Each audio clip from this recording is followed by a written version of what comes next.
Kinshasa, bonsoir. Bon à mon kilmobimba mbote partout. Bozo Kazua Kolanda quel boule mag. Y'a le bandité avec Ngamoro, tonton Célio. T'es pas une miette de l'actualité. Oyo nyoso ezali ba réalité oyo le kanaka na Congo profond. Manque ya marché na wenza daipen tozabon na commune ya Ntsele baza koteka na nzela na balabala kokamo. Avec quel boule mag, restez connectés au quotidien de la population congolaise. Moi, Songi Zanga Kati. Vendredi, tu l'as bino na homme de veillard, ba difficulté ezakuna. Quel boule mag, du lundi au vendredi à 20h20 sur Maboke TV. Tout fond la journal, Yamokolelo pona kwebisa bino ke kokamwa ba question ezali ko se poser. Paul Kagame na Rwanda balingi nini awa na République démocratique du Congo. Webi ke FRDC a ça déjà message d'alerte pour nous signaler que l'armée rwandaise va changer déjà tenue et puis plus grave va se retrouver déjà na frontière na biso.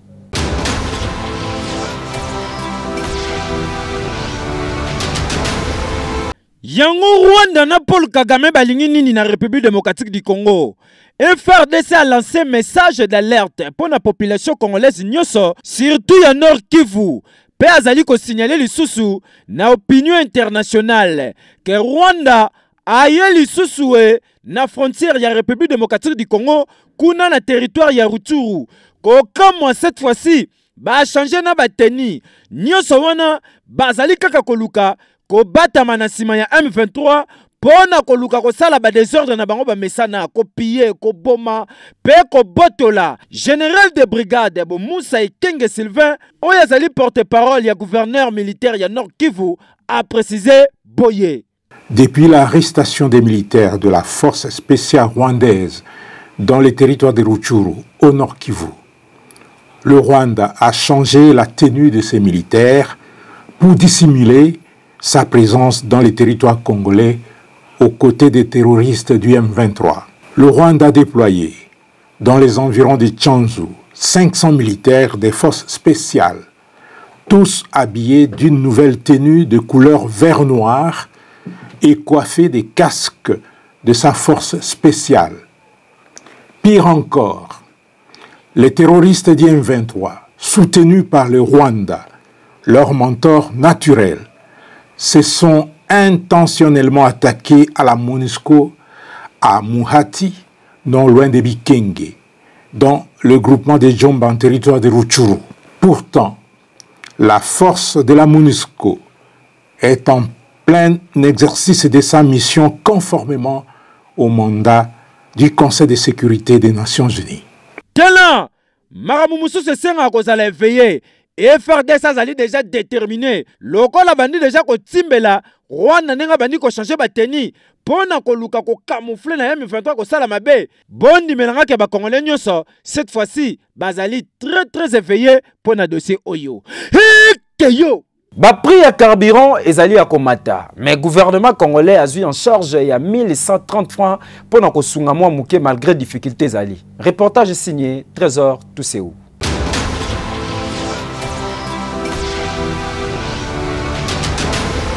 Invasion russe na Ukraine ne esalaki ke eperturbe bongo stabilité ya prix ya pétrole na marché international. Na yango esengeli koyeba ke l'état congolais na susi azalaka na yango pour na population na ye ba vivre kitoko pe na kimia. Yango abundi olie carburant mata mais azui bongo charge ya 130 francs congolais par litre. Pour na ngonga tozolo baboye esengelaki 1 litre ya carburant ekoma bongo na 3420 francs congolais. Kasi na bokasité ya gouvernement congolais esali ke eteka makaka na 2345 francs. Donc ministre économie Nicolas Kazadi pe gouvernement congolais babundi pona kofalisa masolo nyonso nyekese de façon que ba consommateurs locaux ba bénéficier bongo na ba subvention à l'état. Et puis vous savez tout ce qui se passe entre la Russie et l'Ukraine ne favorise pas pratiquement la gestion de cette question-là.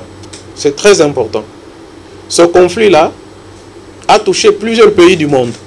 Et à ce jour, c'est tout simplement parce que le gouvernement de la République fournit beaucoup d'efforts que nous avons les prix qui sont affichés aujourd'hui. Bien, dit-on comparaison n'est pas raison. Quand vous allez en France, on est à 2 €. Vous pouvez convertir en francs congolais ce que ça vous donne. Mais nous sommes à $1 et quelques.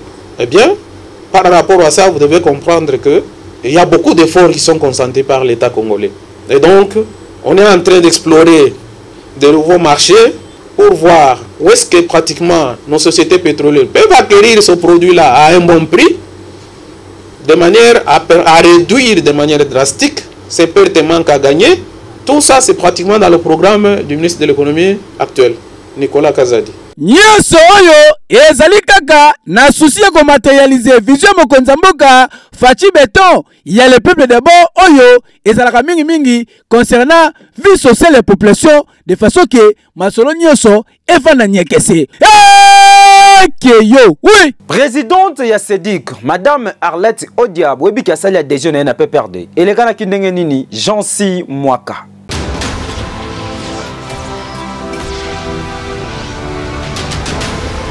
Ezalaki somo na ndenge ya defote mokolo lelo jeudi 9 juin 2022 botu na ngai nini la présidente ya collectif pour le développement et l'unité du Congo Sedik na mokuse mama ya bana mama ya boboto Madame Arlette Odia asalaki bongo adhésion massive na parti du peuple pour la reconstruction et la démocratie peut perdre la mokuse na ambiance ya kosakana te mbala moko ba remettre bensini ya parti na carte de membre kaka ne bozali komona une façon pour na bango ya kotalisa ke désormais a komi bongo membre effectif ya PPRD.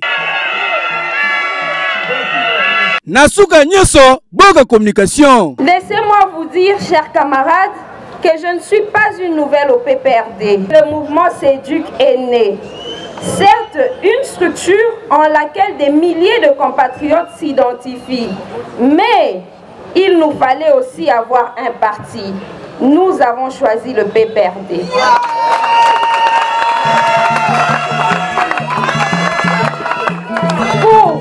Pour plusieurs raisons, et dont la plus simple est qu'il s'agit de la formation politique la mieux organisée du pays. Seul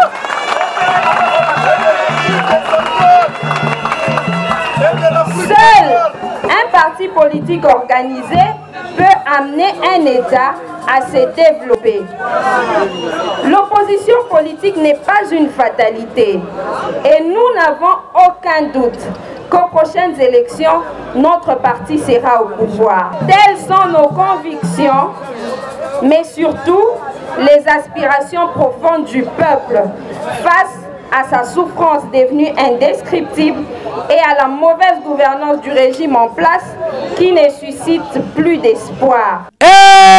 Boyende Zalaka, Madame Arlette Odia, Mama ya bana, ya motema moboto, numéro 1 ya Sedik, kende toujours liboso, mokakoswa, olaksi penzake, oze lombe.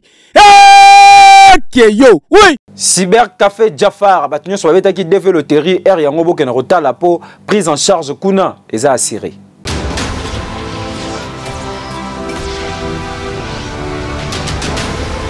Cybercafé Jafar de l'autre Sabino et que le résultat DV et si est bimi. Le résultat DV est déjà à Kobima. On a sengi na bino mutu nyonso oya beta ki DV na Cybercafé Jafar, ba cyber na biso za polele. Boya na ba kizé de réception na bino pour que tout sunga bino to banda ko vérifier yango déjà. Après avoir ko vérifier ba oyo ba kozwa chance ya ko gagner Cybercafé Jafar réseau bengi sabino na lombango yo muto beta ki deve o gagner yaka na Cybercafé Jafar okuta na ngamoko monsieur Jafar pona ko sunga bino na ba démarche nyonso enfin que muto ozwa visa na yo sans problème o beta ki deve yo moko célibataire ou bien en famille yaka comme na Cybercafé Jafar te préparer dossier na yo jusqu'à ce que ozwa visa na yo ba cyber na biso eza ouvert tous les jours pour na bandeko oyo babeta ki deve na Cybercafé Jafar bozana besoin de prise en charge et tozawa na pona ko sunga bino lokola to sunga pe batu mosusu to ko sunga bino ko banana Kinshasa tina kati ya États-Unis wana nde Cybercafé Jafar to sunga ka bandeko oyo bazobeta deve na Cybercafé Jafar oyo ba gagner to sunga bino pour la prise en charge pour que vous kende États-Unis. Pour la adresse na biso Cybercafé Jafar to changera te toza toujours place au to boyebi au kuta biso na bon marché au to kangamina Robank au kuta biso lisusu na Massina na quartier 1 place Oyo en face à Eucalyptus côté restaurant DFC Zali tozali sous na Victoire na rond-point Victoire tokangamina supermarché Galaxy et sans oublier aussi na Kitambo bana Kitambo magasin tokangamina shop Vodacom place au cyber café Jafar Ezali et pour la bana à Brazzaville tozali bongo en diagonale il y a mairie à Mongali beaucoup de cyber café Jafar kokamwa TV ya kuki bat basela ngo système ko retrouver jeune oyo bebi ga yibiango pasi pe mawa ligola ko zanga batu ba koyiba biyiba yiba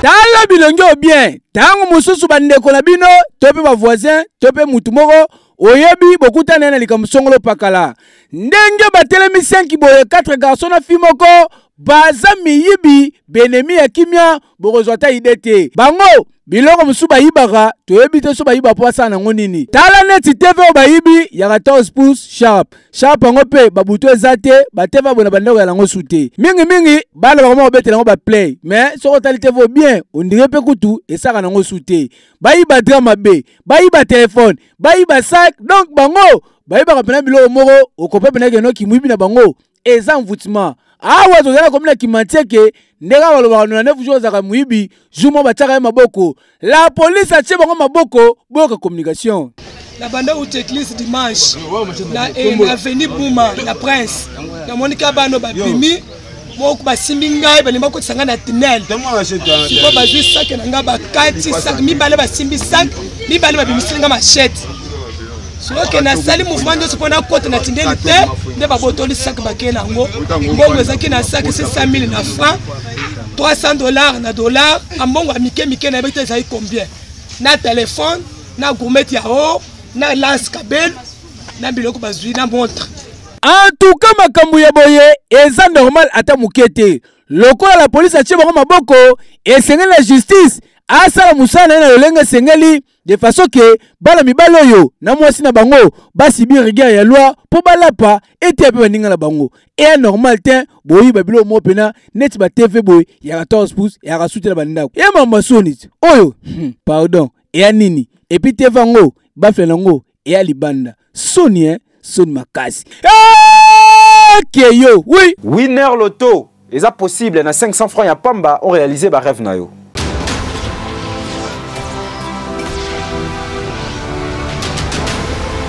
Winner.bet présente Winner Loto.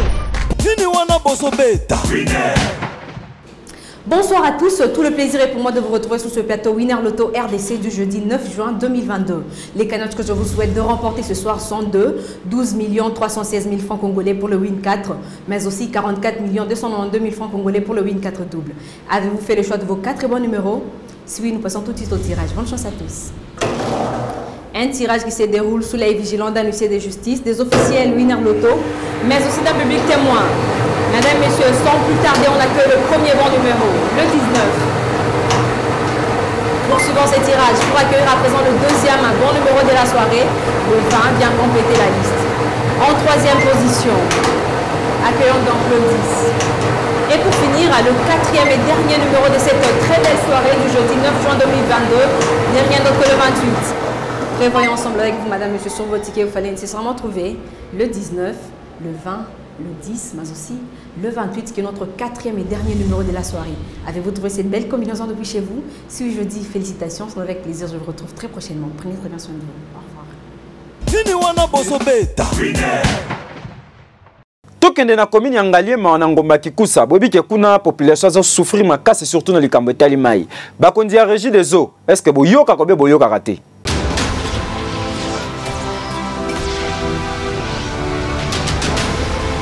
population ya quartier Ngoma Kikusa baza na pasi makasi na likambo etali mai eau potable ndoto ya baba mai ya source oyo nde basalelaka yango misala nyonso komela kolambela pe kosukola nzoto na bilamba botala kaka bino moko ndenge baye konika bilamba ndeko mwasi oyo bozali komona ye atuti asukolisi matandi yango na matiti po bilamba ekauka bayaka bapapa bamama na bana tour à tour koluka kotoka mai oyo bakanaliza ngo boye na tio bozali komona po permettre bango bazwa mai yango malamu. Bana mike bozali komona na babido na maboko esprit ekemba na pasi ya mai ndenge bozali komona bango boye inde bazo pasola likolo ya bangomba na babido ya mai oyo ezopesa pasi pe mawa. Bwadi to na pasa mai eza pasi ndeza boye to mata kangomba na za boye na sali déjà au 3e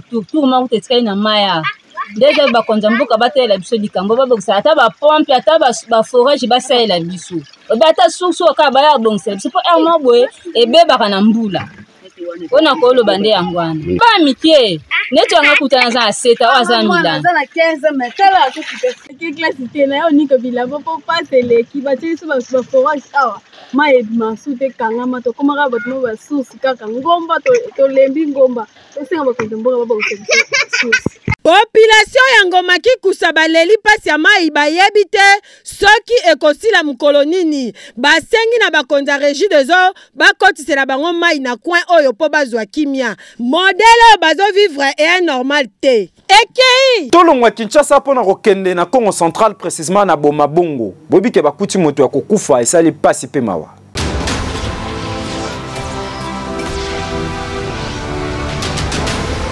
Bakuti mutu ya kokufa esali pasi na ndenge ya defwa te awa tozali bongo na village Kungulusanga na territoire ya Boma Bongo na province ya Congo central.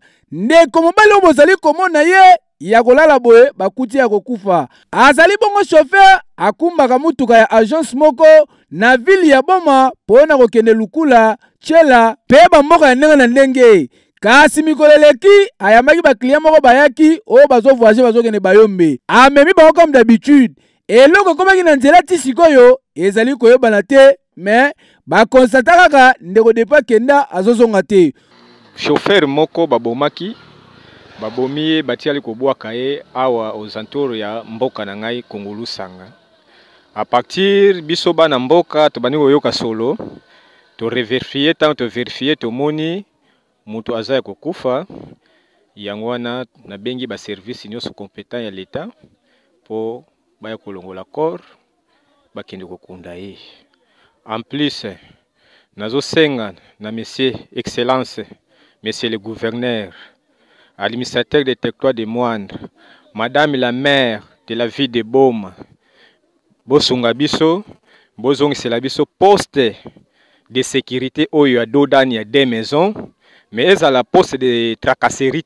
En tout cas, makambo ya boye esengeli interpeller bakonzi la police pour na ko renforcer sécurité.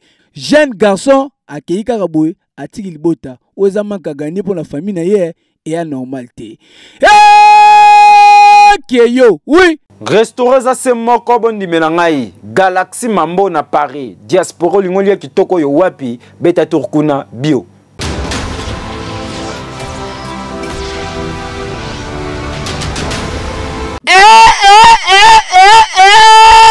Tika na yebisa bino ke kolia bio awa na kati ya France adresse ese yebana adresse ese monana ezali bongo restaurant Galaxy Mambo oyo ezali cadre kitoko pona ba manifestation pona ba réunion surtout pona ba retrouvailles ezali na salon VIP ezali esika ya kitoko oye olie biloko ya mboka surtout spécialité na bango ezali bongo poisson frais o bozali komona babimisi na mai mbala moko banyengeli yango matungulu banyengeli yango bepice kandi bozali komona boye ngana omela soiq pona liango te. Restaurant Galaxy Mambo cuisine congolaise cuisine européenne awa soko ye bakoyamba yo kitoko kaka ndenge bozali komona bato bazali kolia yoka communication.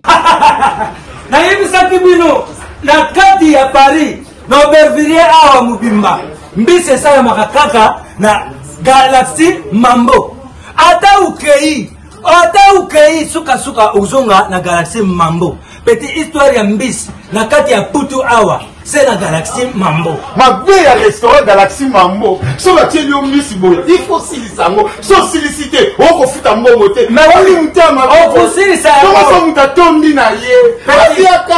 Papa papa mama olingi olia mbisi ya munene oyo Kima Mbangu na 137 rue André Karma na 93 300 na Aubervilliers Oza Mobimba. Ah, restaurant Galaxy Mambo awa na mikili ya poto kolia poisson frais nde secret na bino. Eh, tala poisson, tala nde ba bimsi yango. Tande ba nyingeli ya matungulu.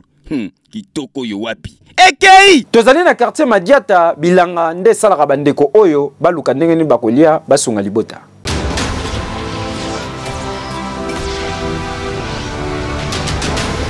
Eyebana lokola activité principale na quartier Madiata na commune ya Selembao, musala ya agriculture toyaki kotala ndenge nini esalemaka kote oyo. Tongo deja ba papa na ba mama bayaka awa pona kolona po boyebi ke agriculture ezali moko eba moyen pona kolonga nzala. Bandeko oyo balonaka biloko ya ndenge na ndenge lokola mama oyo bozali komona ye alonaka mingi matembele atie mapapa na ye mopanzi mwa rato bozali komona na machette yango nde permetaka ye po asala mosala na ye kitoko. Na bilanga na ye okoretrouve matembele, pondu, langa pe biloko mosusu oyo alonaka de façon que azwa moyen de vivre. Kasi na bilanga ya mama oyo eloko ekamwisi biso ezake atia mutu ya mwana popio bozali komona pona komeka kobangisa miyibi po awa soki omeki koyiba ndenge atalisi biso ezake bakoya kokuta yo na tongo kokamwa. Na mukala ya mupanzi papa Jean yepe azobongisa ya ye bilanga kasi ye alonaka mingi ndunda ya bite kute kuna point. Tala ndenge azosopela yango fumier na cantine po epesa mwa vitamine bilanga ekola kitoko. Soki bilanga ekoli batekaka mukala moko na 20 000 francs. Kasi bazali ko déplorer makasi po bazali ko travailler de manière artisanale, bazangi ba Congo ba arrosoir ezate ba débrouiller kaka bongo, il suffit que balesa ndambu ya population. Biso wa gouvernement kipaka biloko te. Laurent Désiré Kabila tango yaki afungolaki pula ekuna na ntsele kuna. Ça fait combien de temps? Papa ministre ya agriculture, papa tikana no bureau ya Malili, tala batu ya kotia maboko bango yeyo. Po bazana makasi pe mayele ya kolona, kasi baza limité, po bazana ba matériel ya malonga te. Soki otie bango maboko, bazolona en grande quantité, pourquoi pas ko industrialiser bilanga na bango et kosala ke ndambu ya parti ya Kinshasa elonga nzala. Ekei meilleure voix masculine africaine Ferre Gola nenga ba mesana robenga e Ligue des Champions arosala kaka 45 jours wana ezali verdict utaki kokwea na justice française.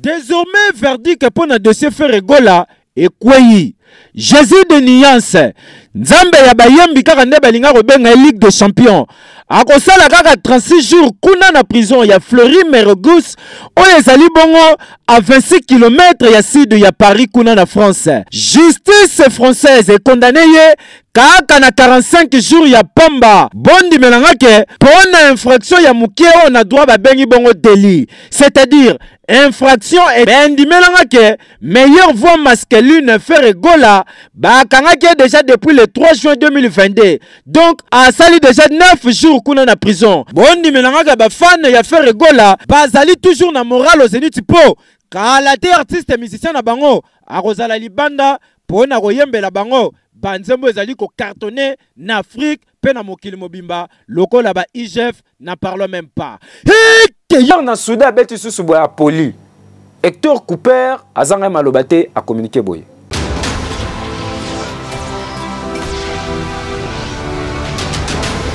Moi je pense qu'on a essayé de faire des choses parce que nous avons eu des erreurs sûrement.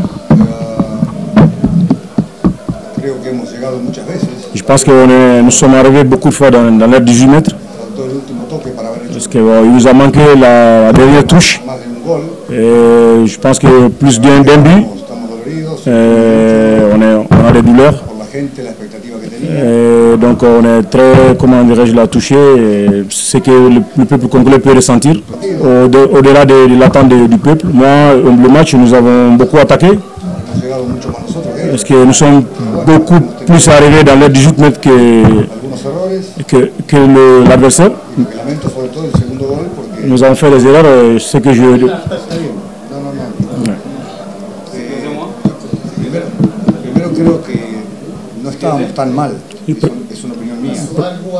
Premièrement, je pense qu'on n'était pas aussi mauvais que ça. Simplemente teníamos que corregir una cosa, de intentar más jugar por los costados. Mais simplement, on devait changer des choses, la tactique pour jouer plus sur les côtés. Muchas veces no se trata de hacer cambios, se trata de corregir algo que no se está haciendo lo bien que uno quiere. Beaucoup de fois, il ne s'agit pas de changer les joueurs. Es que no se trata de cambiar il s'agit de corriger certaines erreurs. Con eso se va a solucionar. Et je pense qu'avec ça, peut-être, les choses pouvaient aller mieux, tu vois, non? Changer la tactique un peu. Et je dois répéter ce que je dis. Ce n'est pas une question de changer de joueur. Léopard est comme bipola pour la bazo qui pète donc dans l'équipe union sofoko pola. Question oyo est dérangé, bah mourir à foot, il y a une rédaction à quelle boule mag à ça l'analyse oyo.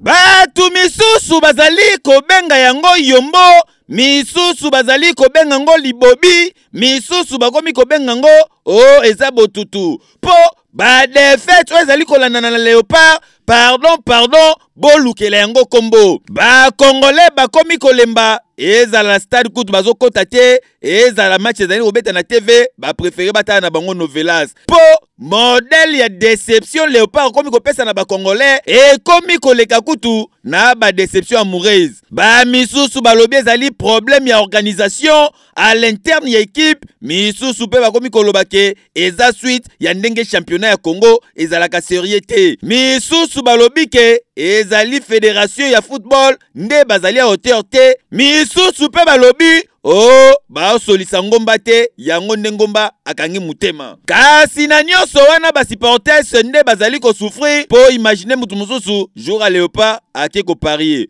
Mutu mususu ake match boya zonga boye aliete po Léopard et poli ko kamwa. Faut ba le club so vers même ba loko ba no beta ba match wana parce que kotala ba bazwaka ba international wana na ne bazoya en tout cas yo simba te ba beta match beta kuna na banda ba beta na bango bien mais so ba komia wa match wana bazo satisfait bisote. Ba joueur bazali o ba ko benga po ba yakana ba biloko yo mais ba bazo benga na to ebite est-ce que baza professionnel ya solo ou bien ndenge nini il faut non ba luka ba sana une équipe de base. À partir de locaux, ba former équipe de base et puis ba luka pe entraîneur o aza capable. Entraîneur zolo ba soki ki espagnol soki nini. Ako solana mutoko la soso. Ako yoka ndenge nini. Politiquement parlant, bon donc na mboka politique na zotambola bien. Moral ba joueur ça malamu mingi te pour mboka ça stable te, mboka ça na kimia te. Et puis et donc à liboso ko kamwa ba joueur ba yaki ya match à liboso, ba ina 18h. Ba gagner match pour la triomphe, ba na vol wala déjà déplacement na voyage wala ba déjà fatigué. Mais ba gagner biso. Match à lobby ko perdre sur dans Soudan. Na éviter motivation les na ba joueur te. En tout cas makambu ya Léopard o esengeli kota lango na lisi mususu po alire bandiko kende. Imaginez joueur aroza la beta na club mosongolo to pakala kuna na club na bango zo beta malonga so akomika na Léopard. Hey mboala la kutu bien. Yango totuni hein. Problème à Léopard, est-ce que ça coach, topé et sa fédération? Affaire à suivre. Ekei! Pose rose awa na quel boule maga mokolo lelo. Tika to souhaiter joyeux anniversaire na Kylian Matumona. Azo fêté deuxième anniversaire na yelelo. Moi na ya mama aussi. Tumba kuna na Issa na Louisville ko yinda kitoko yo wapi to souhaiter yo. Que du bien, que du bonheur. Aujourd'hui.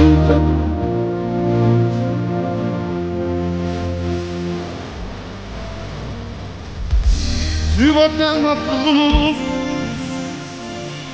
au ton salon.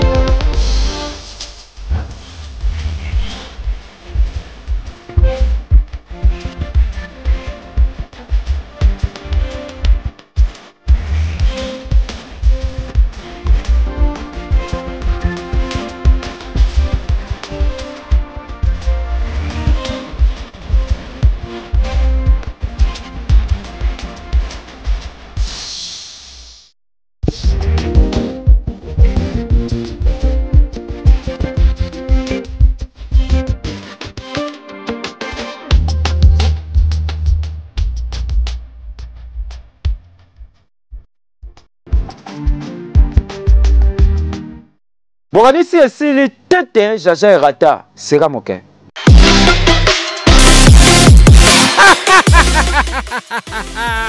Le comme ça n'est pondé ce moko, au bout de 4.